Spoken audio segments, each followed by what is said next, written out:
Well, good morning. This is another video about the Browns, the lowly Browns, and the people that want to call them the clowns, whatever. A nickname that is far removed. Here's my thoughts on whatever I'm going to talk about when it comes to the Browns. Number one, I have liked what Andrew Berry and what the front office has done over the last 5 years, even when Hugh Jackson was there. Now, was there stuff going on to make sure that they lost when Hugh Jackson was there? I don't know. I don't really care. You can put all kinds of theories in there, but the reality is the front office knows what's going on, and that's all that really matters. Now, there was definitely some power tripping problems between Hugh Jackson and Haley Todd, or Todd Haley. But overall, I have really liked it. I know they really stunk and they really went completely cheap, and they stocked up on draft picks in 16. And they went 0-16 and they paid the price. But look where we're at today.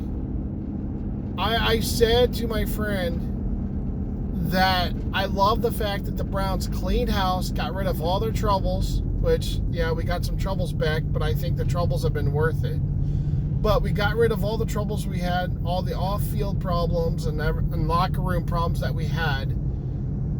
And I think we headed in one direction. I mean, when you strip the team like you did and add all the draft picks that you did, you're setting yourself up for a future that could be, if built right, done well. And I think the Browns on paper, and they've shown glimpses of it, where I think they've shown traces of being really good.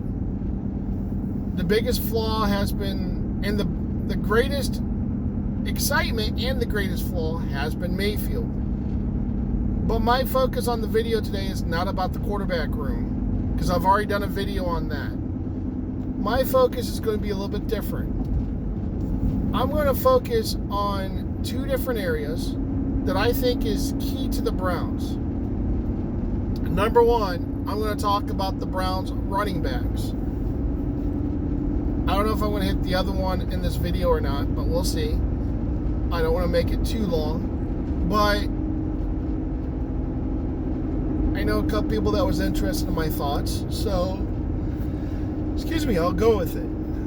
Now, the running back room is loaded. One of the most in-depth running back rooms of all the NFL. Chubb, Hunt, and Johnson are all downright starters on any team. No question in my mind. We have the best 1, 2, 3 running backs in the league. And that's saying something, knowing the fact that most teams, if they have a running back powerhouse, it's usually 1 or 2 players with the complementary players with them. The Browns have 3. And not only that, but they also have some complementary ones with them on top of that. So they have a locker room full of running backs that are just beasts. Let's start with the starter, Nick Chubb. He is a workhorse. He's quiet, doesn't say much, never gets in trouble. And he is just a beast. If there's a running back that you want in any locker room, and one of the top running backs in the league is Nick Chubb. He's a beast. He runs it through you. He runs around you. And his yards per average for run is exceptionally good. Ranking him up close to Jim Brown. Not there, but close. Getting a drink.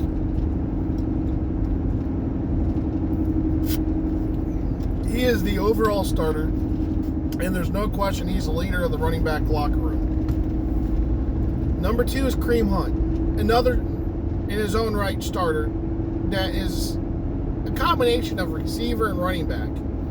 He's exclusively running back, but he's also a receiver out of the backfield, which is great. One of the greatest hands for a running back in the league.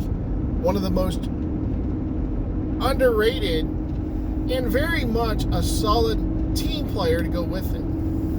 like I said, downright number one running back in any league, on any team. And he's number two, but he's a number one on the Browns. They have always been really good with the 1-2 punch. They had Biner and Mack. They had Horde and Biner and Mack, and just Horde and Metcalf. Sorry, couldn't think. I mean, they have been really good at picking up running backs that are just beasts. Now again, you throw Hunt in there as a starter, no question he can do it. He's been a top 5 running back in the league for years. Since he's come in the league. Been exceptionally good. D'Ernest Johnson is another guy that has not had the starting time as the other two. But he has shown traces when he's had the chance, when he's been on the field, he's been a playmaker. Runs the ball solid and all that stuff. So those 3 guys don't need much set. And they all have friendly contracts to the team, so they're not hurting anybody. Now we go in depth, and all 3 like being on the Browns. There's no question. D'Ernest Johnson wants to be a starter. You know that. But he also wants to be on the Browns. But he also wants a better paycheck. I get it. But then you look at the people behind him. You have Demetric Felton. Hasn't had a chance to really prove himself yet. He's expected to be more of a receiver out of the backfield and have great hands and exceptional speed, but he needs to do it. He needs to prove himself. Jerome Ford, rookie, I think there's a good possibility. Hunt could be traded, D'Ernest Johnson could be traded, or both. And honestly, I would love to see both of them on the field and with extended contracts. But on the other side, you also need to be able to rotate your players. Kareem Hunt has had a few injuries that concern me. So trading him out for a first-round pick, and as much as I like Hunt, I think trading him out for a pick, an early-round pick, and then seeing what Jerome Ford can do, maybe halfway through the season so Jerome Ford has a chance to prove himself, to see what he can do, to see what he's capable of, to see if he's worth it, and then make a decision on Hunt. And maybe trade him. And if you don't trade him, trade Johnson. Won't get as high of a pick, but I still think you'll get a good pick for him. Now, do I want to see those 3 guys go? No, absolutely not. I want to see those 3 be the backbone. But you know Johnson's going to eventually leave the team to try to be a starter. So I think out of the 3, I think he's the guy I would trade the most. And then keep Felton to basically learn under Hunt, and bring in Ford to basically learn under everybody.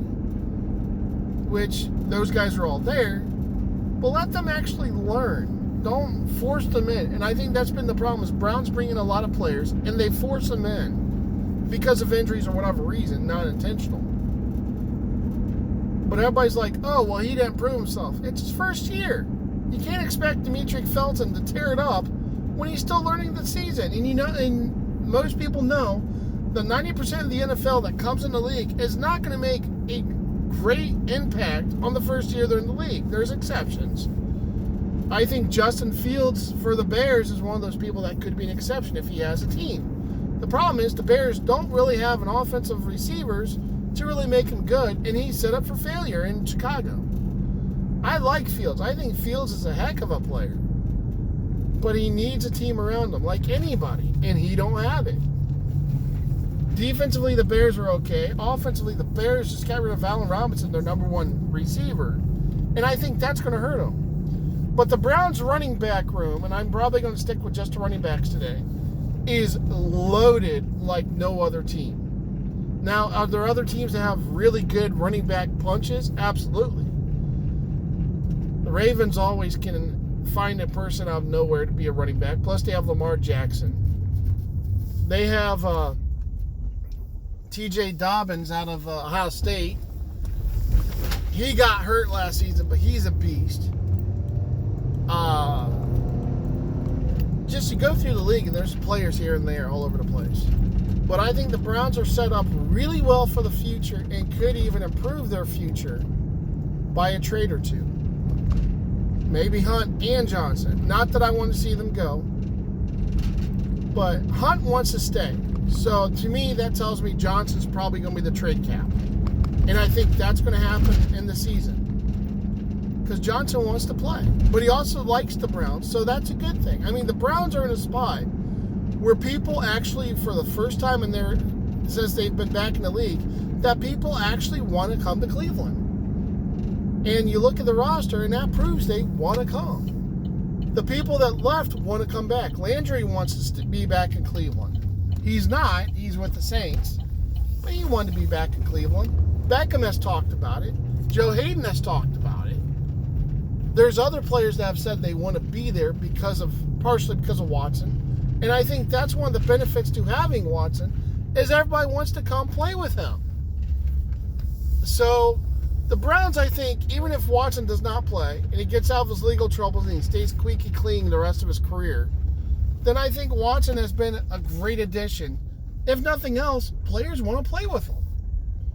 So I know he's in trouble. I know the front office has gotten some slack for that.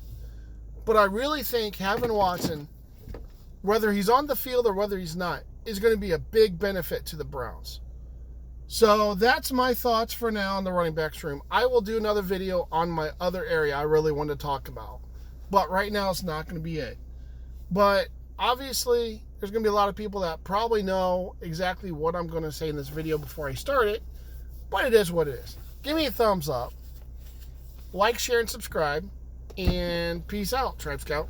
Later.